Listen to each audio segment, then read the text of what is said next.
Namaste. Welcome to Anveshi Special streaming about the Hinduness of Vijayanagara, a questionable identity. And this is the second part of the series. I don't know how many parts I'm going to make because I haven't planned that way. It is more like an extemporaneous talk. Uh, so this is the second part in which I would be presenting my ideas regarding the core topic, that is the questionable Hindu identity of Vijayanagara Empire. I would like to clarify again that neither I am a right winger or a left winger. I do not identify myself with any wings as such. I try to present my ideas, my views, and my opinions purely based on the primary sources, that is, inscriptions, the contemporary literature, and any other literary works like the notes left by the foreign travelers to Vijayanagara Empire. So, all my observations are based on these three, and sometimes maybe on the numismatics side also, that is the coins of those times. So these four will be the sources of information based on which I would be presenting my views to you.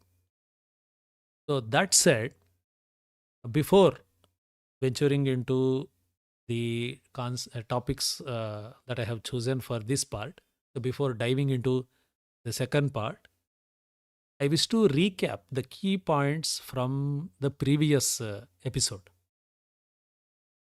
Mr. Namit Arora, I was referring to his video made on Vijayanagara history for the YouTube channel of the print magazine.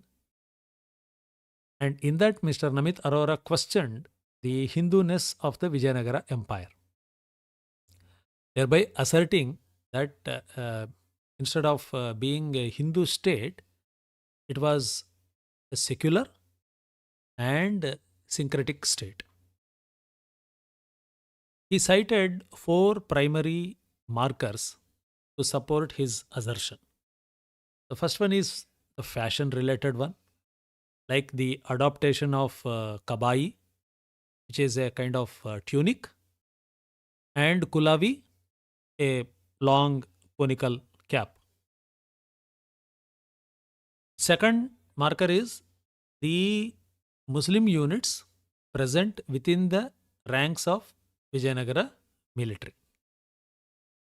The third marker is the architecture, like for example, structures like Lotus Mahal and elephant stables in Hampi and elsewhere also, which reflect the influence of Islamic architecture. And then a particular title of Vijayanagara Empire emperors, that is Hindu Raya Suratrana, where the word Suratrana happens to be a derivation from the Persian or Arabic word called as Sultan or Sultan. These are the four important aspects that Mr. Namit Arora highlights to say that Vijayanagara is not that Hinduized state, but it was a core secular state. And Mr. Arora argues that Vijayanagara was not specifically Hindu, but a syncretic society embracing foreign language, fashions, administrative styles, and also military technology to an extent. In contrast to this, in part 1, I have presented some of the perspectives of some British era historians. I have quoted four noteworthy British historians who were also served in the East India Company military or British military army. Some of them were like major or colonel of that rank in British army, and some of them were administrators coming from the Indian Civil Service, which is now known as Indian Administrative Service (IAS). So these four British era historians whom I have quoted in the first part, they consistently labeled it as Hindu Empire. So I have ended the part one with a critical question as to why should we, the Indians, accept the Hindu Empire label used by the British historians, because we often accuse them of manipulating our true history.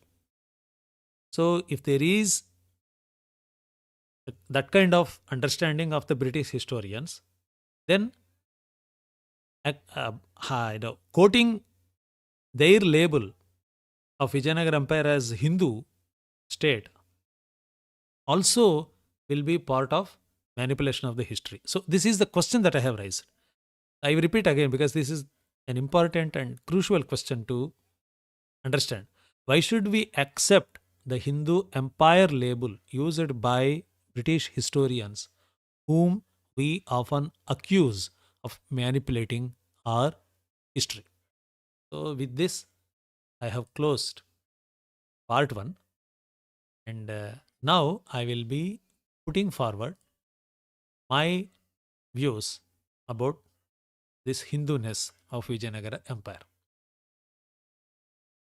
So to begin with, I would like to draw your attention towards one article of Romila Thapar, wrote sometime in 2021 for a website called as peopletree.world. So in that blog post, Romila Thapar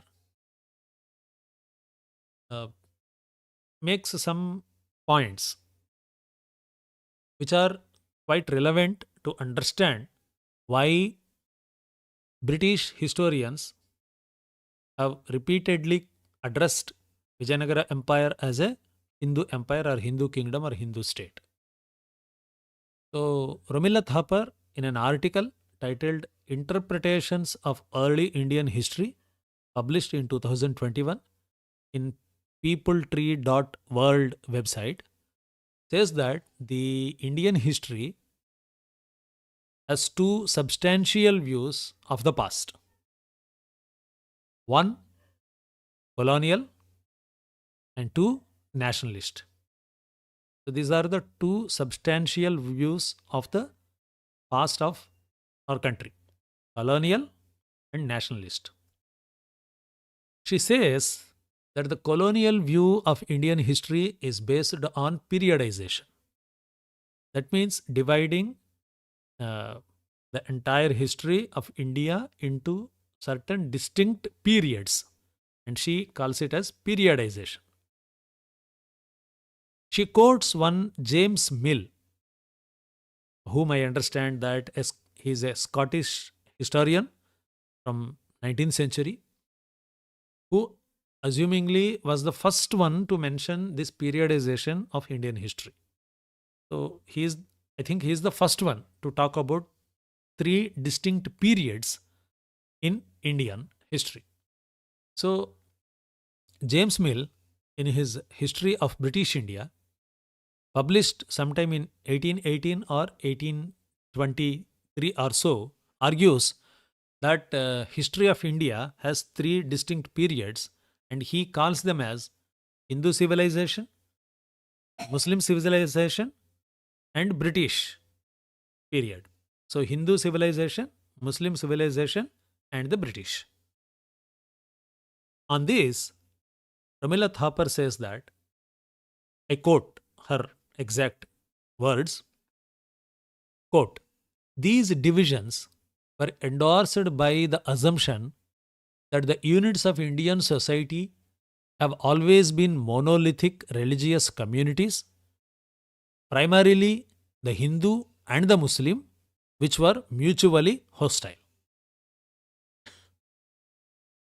Thapar also says that this periodization became axiomatic, that means unquestionable, in Indian historical writings. So, this periodization, like Hindu civilization, Muslim civilization, and assuming that these two civilizations were mutually hostile, has become an unquestionable precedence while writing about Indian history. So, according to her, later historians began to use more secular terms such as ancient history, medieval history, and modern history of India, which actually denote the three periodizations mentioned by James Mill. So, ancient means Hindu civilization, medieval history means Muslim civilization, and modern means the onset of British Raj in India. Romilla also points out that the rise of nationalist history writing in early 20th century was more of a political maneuver than, quoting her exact words, researching alternate paradigms and explanations of history. Thapar opines that these nationalist historians, either they are Hindu or Muslim, both of them, in fact, were actually trying to legitimize their political ideology, and so that they can mobilize the people around that particular ideology. That means Hindu ideology or Muslim ideology. This is what Thapar opines. So, in this light, she describes the partition of India into two states as something like this. Again, quoting her own words. They, here, they means the nationalist historians, either Hindu or Muslim, that I just spoke about. So, they argued that this identity of Hindu and Muslim would define the character of the nation states, one upholding Islam and the other encapsulating the struggle between those wanting a secular democracy and those proposing a Hindu state. So, put it in simple words, what Romilla Thapar is saying that the basis for creation of Pakistan is religion, that is Islam. But for India, it wasn't the case, as there were two factions within Indian political leadership that were at loggerheads. One faction wanted to have a secular state in India, and the other wanted to declare the country as a Hindu state. Even after 79 years of partition, the clarity within Pakistani establishment has remained same, that they are an Islamic country, and the indecisiveness and the confusion within the Indian polity has remained the same. So, Pakistan still is an Islamic republic without minority appeasement politics or policies, whereas India is a so-called socialist secular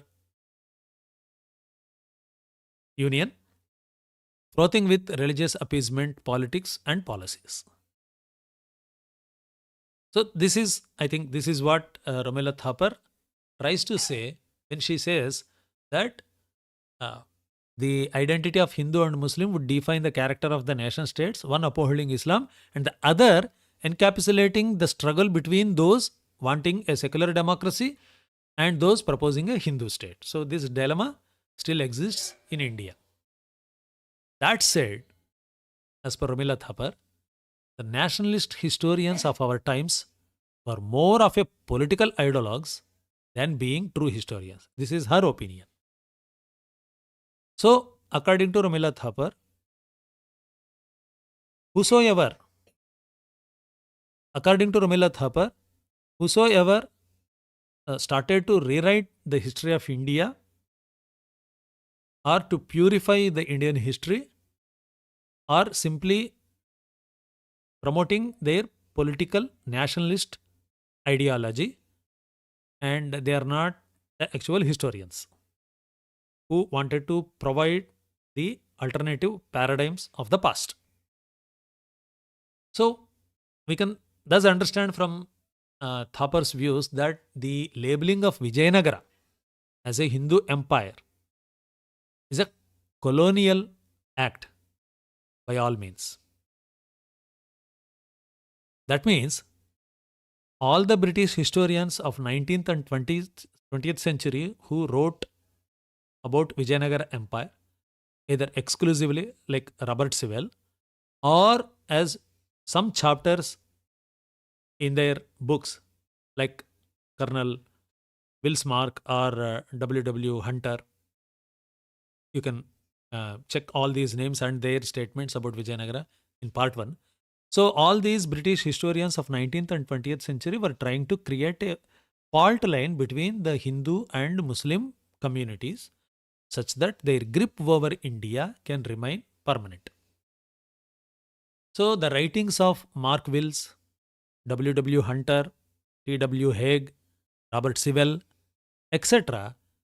echo the British colonial binary, which in fact became a tool for them to divide the Indian society on religious lines, and then they acting as a kind of agency to hold these two warring factions so that they can be there in ruling position forever.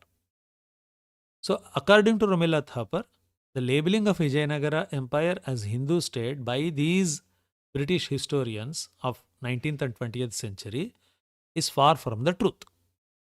The Hindu label of Vijayanagara does not reflect the truth. So this is the summary that I understood from Romila Thapar's 2021 article. Now let me present my views on the Hindu label of Vijayanagara and inspect and introspect whether that labeling is a colonial trope or a historical fact.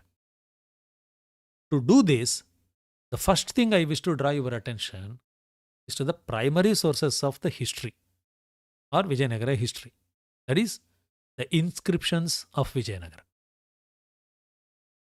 I have made so far some 25 videos related to some of the most important inscriptions of Vijayanagara.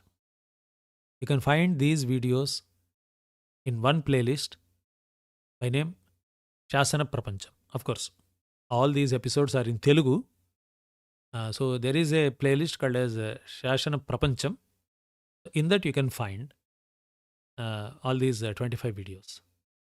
I have also made documentaries such as Nyaya Vijaya, Dharma Vijaya and Stri Vijaya that cover a set of related inscriptions. For example, Nyaya Vijaya deals with the legal and justice system of Vijayanagara, where I have taken some 8 to 10 inscriptions that talk about the jurisprudence system prevailing during Vijayanagara and how the justice was being delivered at various levels, starting from Grama Sabha to the Chakravarti, to the emperor level.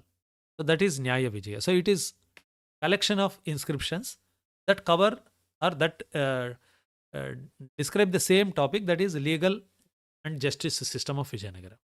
Similarly, Dharma Vijaya is a documentary that presents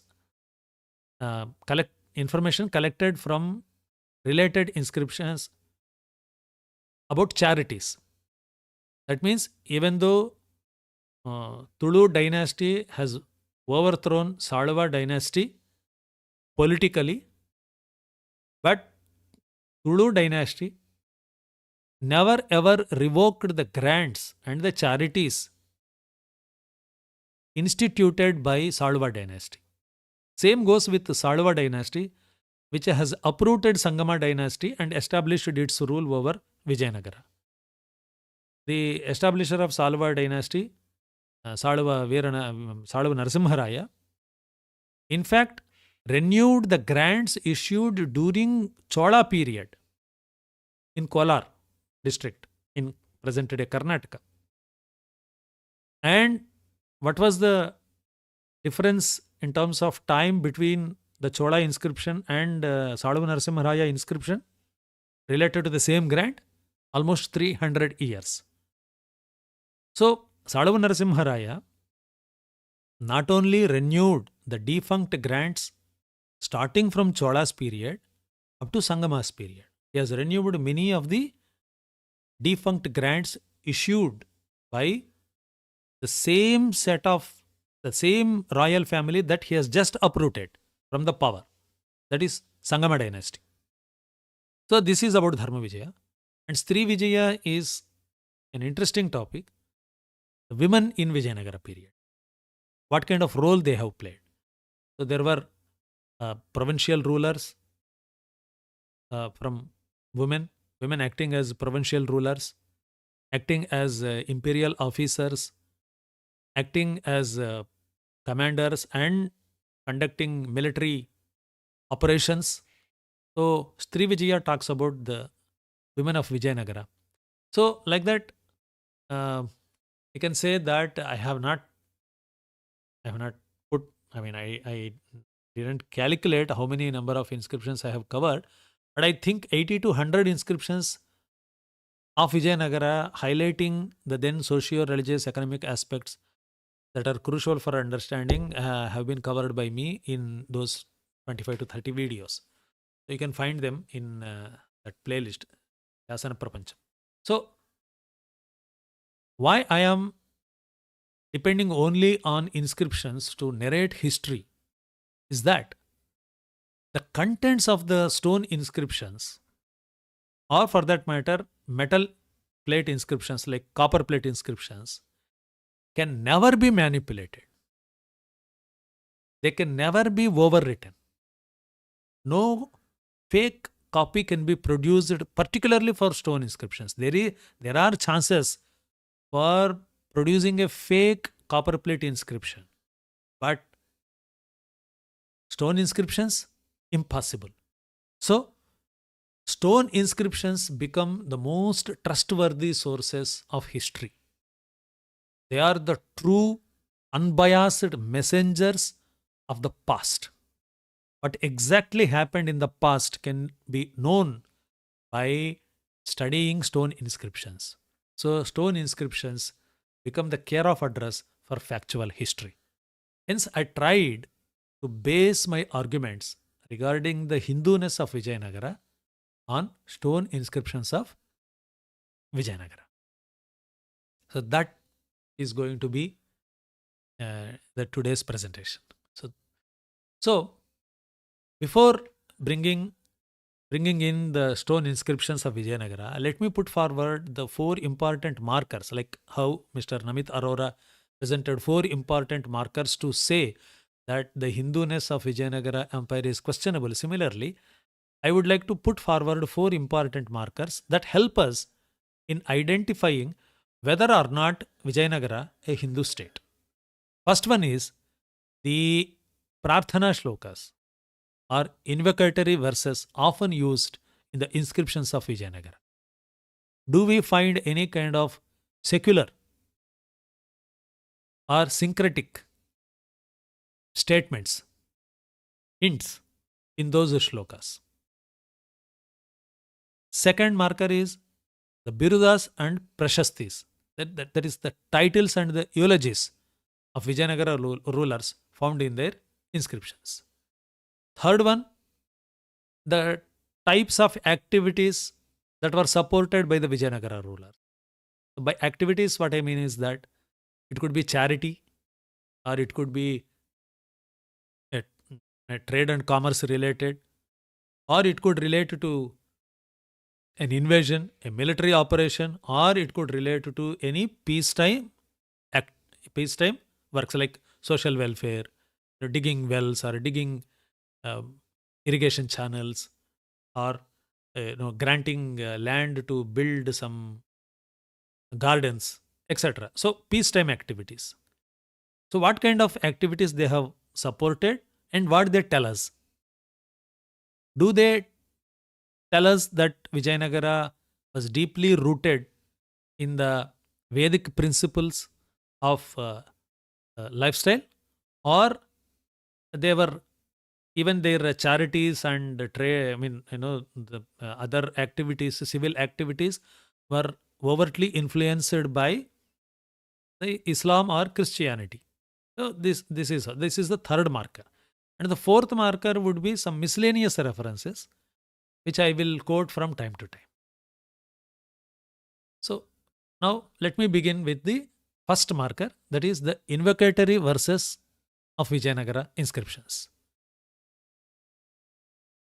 All Vijayanagara inscriptions start with a salutation, two salutations, both of them sometimes, or sometimes only one of them will be used. That is Shubhamastu, Swastishri. These are pure Vedic salutations. Followed by this salutation, the inscription will start with a shloka on Varaha, that is the boar form of Vishnu, that is Matsya Kurma Varaha, the third avatara of Vishnu, and followed by that shloka, one shloka on Shiva. I think it has been written by Bana Bhatta, a famous playwright of Samskrita after Kalidasa, Bana Bhatta. So one about Hari and one shloka about Hara. These two invariably can be found at the very beginning of any Vijayanagara inscription. So the Varaha shloka goes something like this. Harer Leela Varahasya Danshtra Danda Sapatuvaha Hemadri Kalashayatra Dhatri Chhatra Shriyam Dadhu. So why they have chosen Varaha as their royal emblem, that I will cover in a separate program. So this is the first invocatory shloka that we can generally find in Vijayanagara inscriptions. Followed by Harastuti, Namastunga Sharaschumbi, Chandra Chamara Charave, Trailokya Nagararambha, Mulastambhaya Shambhave. So one is Varaha, that is Haristuti, followed by Shambhustuti, that is Shivastuti, that is Hara. So Hari and Hara. So this clearly shows that the Vaishnavite and Shaivite sects within the Hindu pantheon, Vedic pantheon, were equally respected by the Vijayanagara emperors. So this way we can call them as secular. Secular in the sense, not that there is no God, no atheistic strains in them. They were devout believers of super being, one super power. So whether it is Hari or Hara, they didn't get into that kind of debate. So they have equally respected Hari and Hara by writing these two stutis of Hari and Hara repeatedly on every inscription of theirs. So thus every Vijayanagara inscription declares the adherence of its initiators as Vaidikas, that is followers of Vedic culture, which we are calling now as Hindu culture. So there are quite a few inscriptions of Vijayanagara, particularly from the coastal Karnataka, which was known as Tulu Nadu during the Vijayanagara period. Even today also it is called as Tulu area. That open with invocation of Jina, the founder of Jainism. So this is a kind of deviation. So generally 95% of the Vijayanagara inscriptions that I have studied, so I have studied somewhere around 1500 to 1600 inscriptions of Vijayanagara.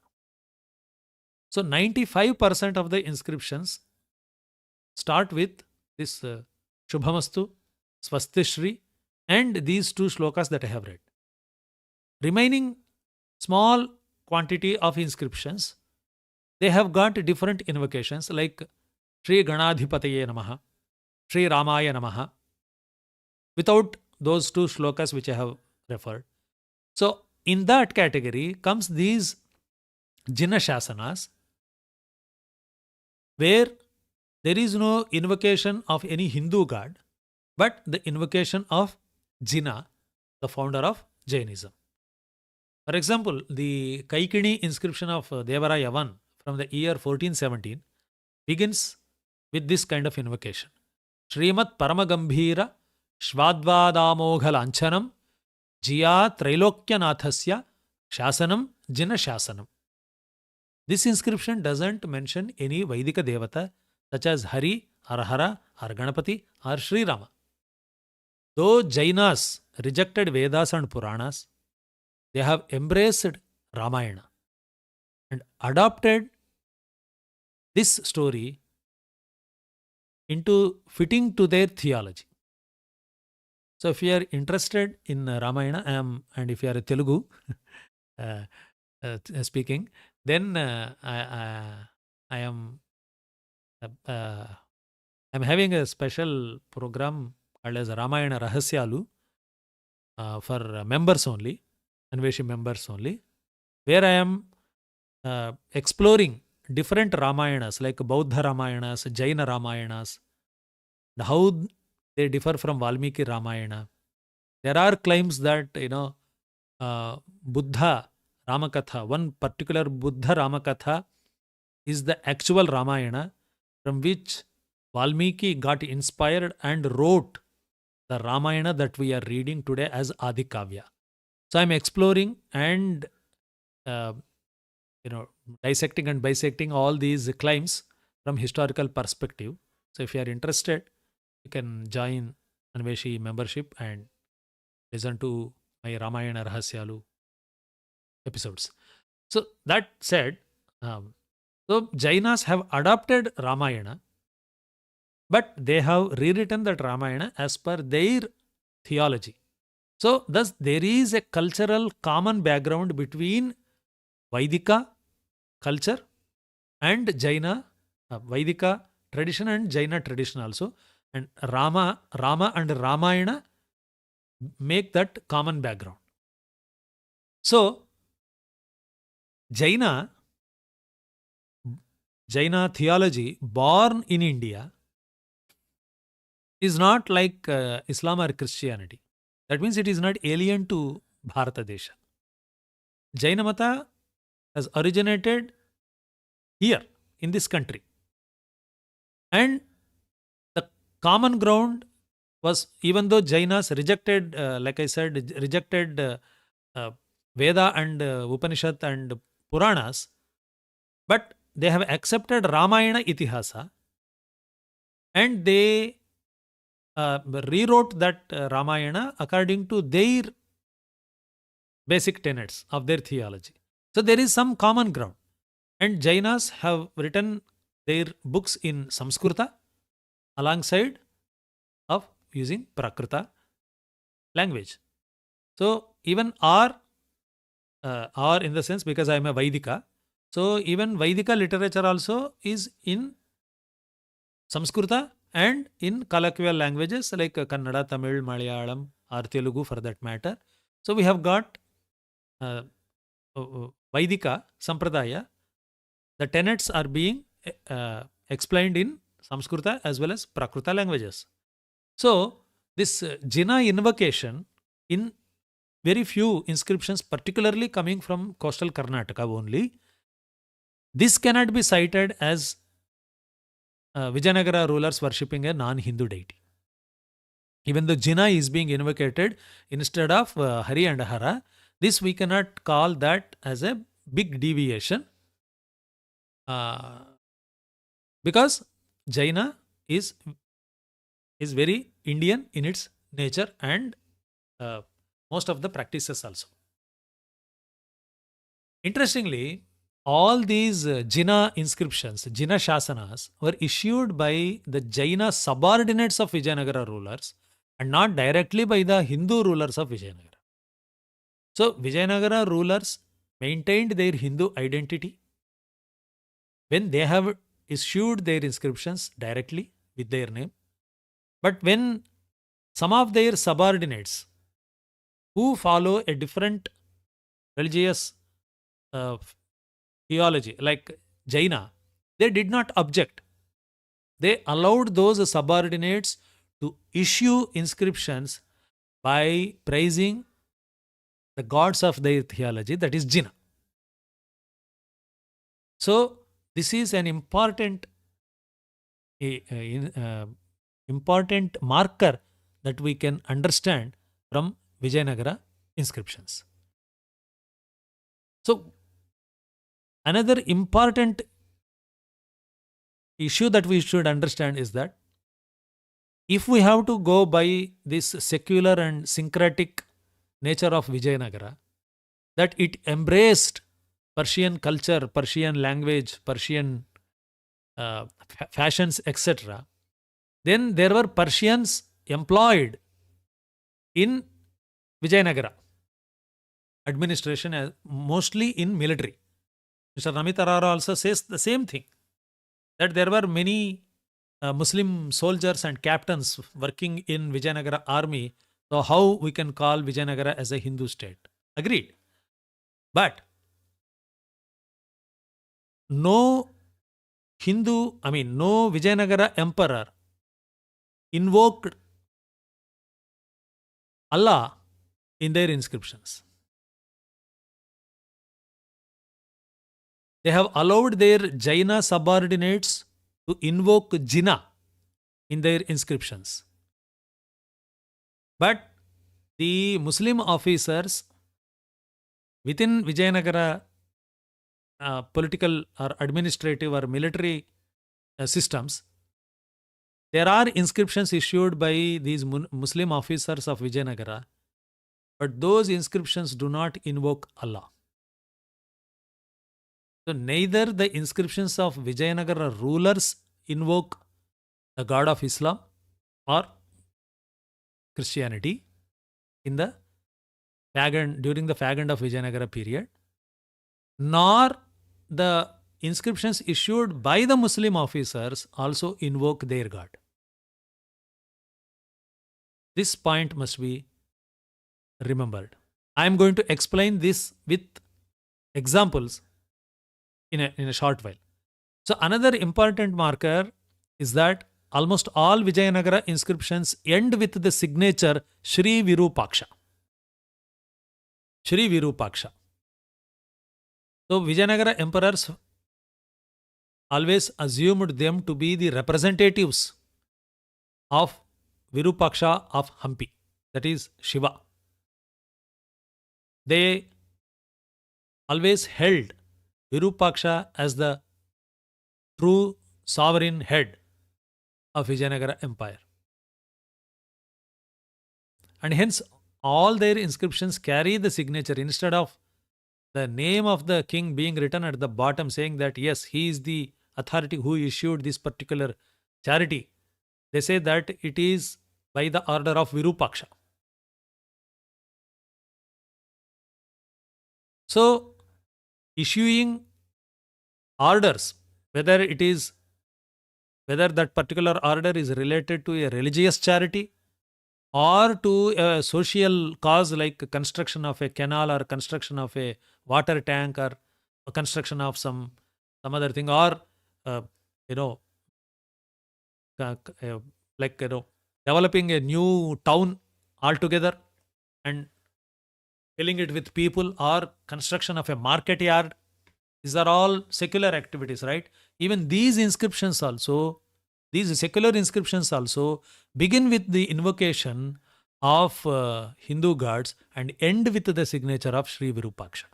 What you find in between these two is a secular activity like construction of a market yard, or construction of a or establishing a township, etc., or constructing a water tank, etc. So thus in its closing statement also, every Vijayanagara inscription displays its Vaidika, aka Hinduness. There are inscriptions of Vijayanagara issued by the citizens of the empire. So far, I have spoken about the inscriptions issued by emperors or the nobles or imperial officers. But there are inscriptions of Vijayanagara issued by the citizens of the empire, which have invocations of various Vaidika devatas, such as Ganapati. And there are certain interesting inscriptions which have references and invocations to the local and village deities, such as Chaudeshwari. But one inscription in Hampi I would like to quote because that is noteworthy. As an example for what I have said, that citizens of the empire also have invoked Vaidika devatas in their inscriptions. So this inscription that I am talking now is located at the entrance of a ruined temple near Kodandaramaswamy temple on the banks of Chakratirtha in Hampi. This inscription has Venkatesha Astaka. Astaka means 8 shlokas. So 8 shlokas have been written on Venkateshwara Swami, and all the 8 shlokas have been carved as part of this inscription. And that inscription and that Kavi who wrote that Astaka wishes for the well-being of the Doni, and his name is Tirumala Setti, son of Papi Setti and Patamma of Kodanda Rishi Gotra. So the very first poem goes like this. Samrakshitum Tirumalabhida Vaishyawaryam Hitva Phanishwara Girim Sahavardiputra Praptam Khagadhipatim Apitungabhadram Sri Chakratirtha Nilayam Bhaja Venkatesham. So remaining 7 shlokas also end with this Bhaja Venkatesham. So here it is very clear. Tirumala Abhida Vaishyawaryam. So Samrakshitum. So, O God Venkatesha, who is residing on the banks of Chakratirtha, Sri Chakratirtha Nilayam Bhaja Venkatesham. So, O Venkatesha, Samrakshitum, please protect. Whom? Tirumala Abhida. So, this person named Tirumala. Abhida means name, carrying that name. So, Vaishyawaryam, and he comes from Vaishya community. So, protect him. So, praise this inscription. So, the issuer of this inscription, that is Tirumala Shetty, belongs to Vaishyavarna, who constituted certain sevas to the deity installed in the temple, which is now completely ruined. So, we do not know who was the chief deity in that temple. Today, it is completely dilapidated. So, thus, not just the rulers and the nobles of the empire, but the citizens or the commoners of the Vijayanagara too were deeply rooted in Vaidika Sampradaya or maybe Agamika Sampradaya, and hence there should not be any doubt in labeling the empire as Hindu, if not Vaidika Samrajya. It can be called as Hindu Empire, Hindu Samrajya. There shouldn't be any problem because that's what inscriptions are telling. Now, as I said, I'm talking about the most striking and interesting aspect of Vijayanagara inscriptions, that is, the inscriptions issued by the Muslim officers of Vijayanagara Empire. So during the reign of Sadashivaraya, under the administration of Adiya Ramaraya, some Muslims have been appointed to the pivotal posts such as provincial governors. A couple of inscriptions from Karnataka have their names as the Donis. They too carry Hindu salutations such as Shubhamastu and Swastishri at the beginning, and the usual praises of Hari and Hara, and also end with the usual curse that we see in almost all the Vijayanagara inscriptions, that whosoever violates the code, the donation made through this inscription, whosoever violates that, then they will attract the papa of killing Brahmanas and Kapila cows on the banks of river Ganga. So these things can be seen in the inscriptions issued by the Muslim officers of Sadashivaraya administration. For example, there is an inscription in Masahalli in Mysuru district where the Doni has been identified as Rustumji Khan. His inscription also starts with Shubhamastu Swastishri and ends with this curse of killing Brahmanas and Kapila cows on the banks of river Ganga as the biggest sin, and whosoever violates this donation will attract that kind of papa. That's how this Rustumji Khan inscription begins and ends. Even though the person who has issued this inscription is a Muslim by name Rustumji Khan, he did not invoke his God in this inscription. And the most important inscription is this Koteshwara inscription in Udupi district, which features a provincial officer of Vijayanagara by name Yedula Khana or Ek Dil Khan. Ek Dil Khan. In that Kannada Shasana, he has been called as Yedula Khana. That is Kannadization of Ek Dil Khan, Yedula Khana. His inscription also starts with Hari and Hara Stuti and ends with the usual curse, and also certain other curses in Samskrita, like Dana Palanayor Madhya, Dana Chrayonu Palanam, Danat Swargnam Avapnoti, Palanad Achyutam Padam. So whosoever violates the deeds of this inscription, then they will be cursed to be born as an insect for 60,000 janmas. So all such curses in Samskrita can be seen in this Ek Dil Khan's inscription, which can be still seen in Koteshwara temple. I have made a video, exclusive video on this Koteshwara inscription issued by Ek Dil Khan, and this video is available in that Shasana Prapancham playlist. Please watch that. Very interesting. So, like that, there are some more inscriptions issued by, and there are copper plate inscriptions of these Muslim officers of Sadashivaraya. But as copper plates, as I said, sometimes can be subjected to manipulation. I am not mentioning them.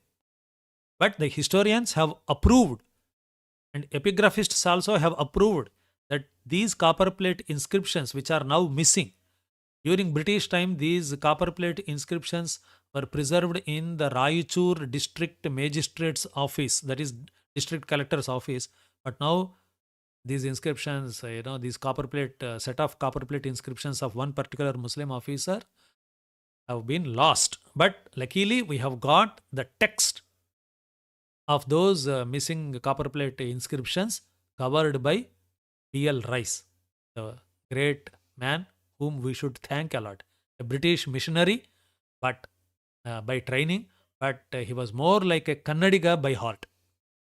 So he unearthed many Vijayanagara inscriptions, almost all over Karnataka. He brought out some 8,000 Kannada inscriptions to the light, and many of which, at least half of them, belong to Vijayanagara period.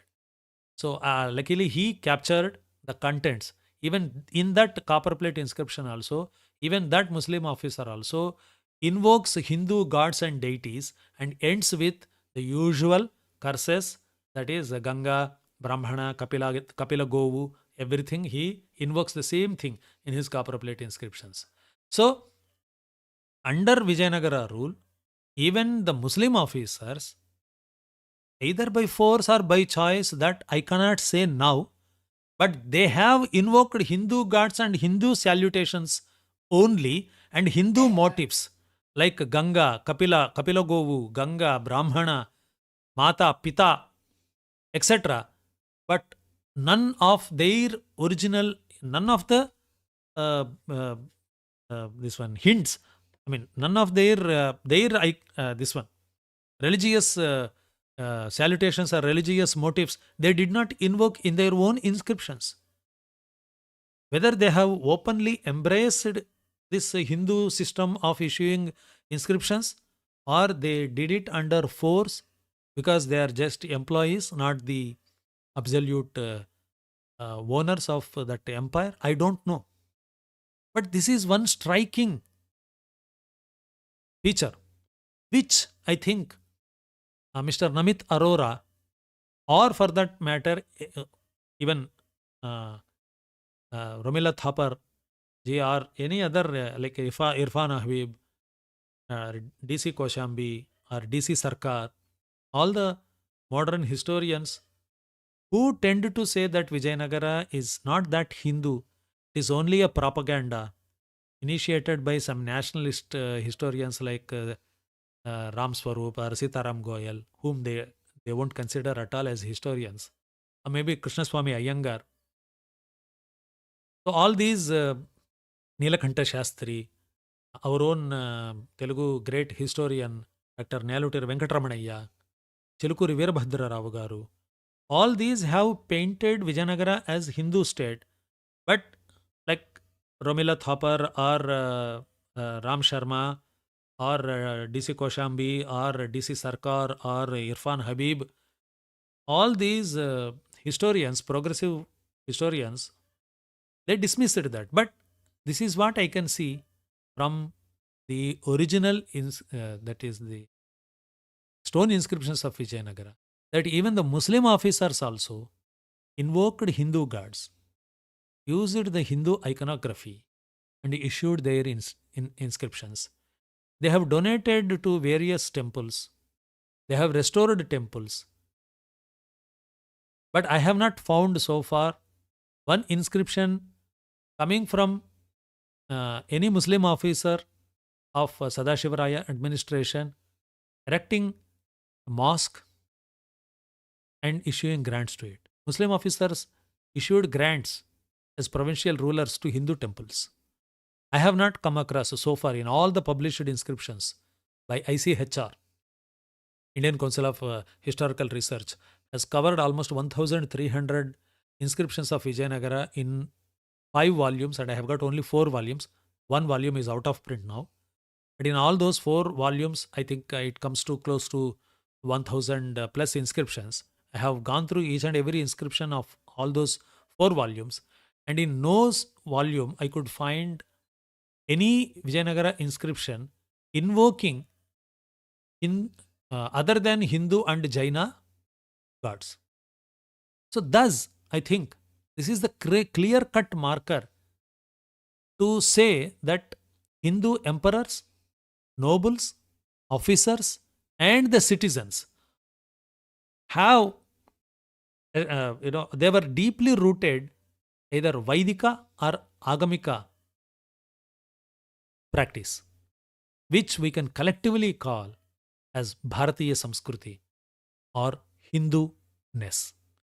So this is what I would like to say for today, and in the upcoming episode I will continue a part of this, and the most important thing, like in the next episode I will cover the topic of Hindu Raya Suratrana, one of the bombastic titles of Vijayanagara emperors, Hindu Raya Suratrana, along with Yavana Rajya Sthapanacharya bore by Krishna Raya.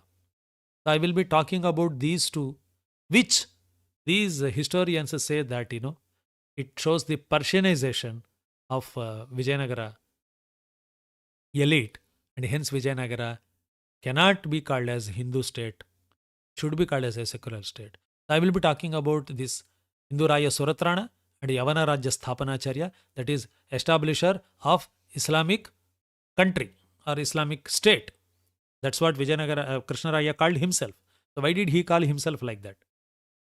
And what is the meaning of Hindu Raya Suratrana, according to me? So those things I will be explaining in the next episode. Thanks for being with me so far. If you like this video, please share with others who are interested in these topics, and thereby help the channel to reach as many seekers as possible, because this is not for publicity or to make money.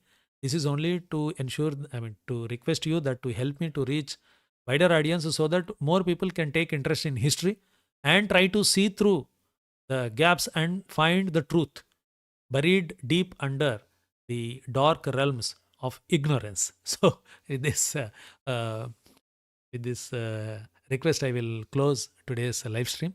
Thanks for being with me so long. Thank you.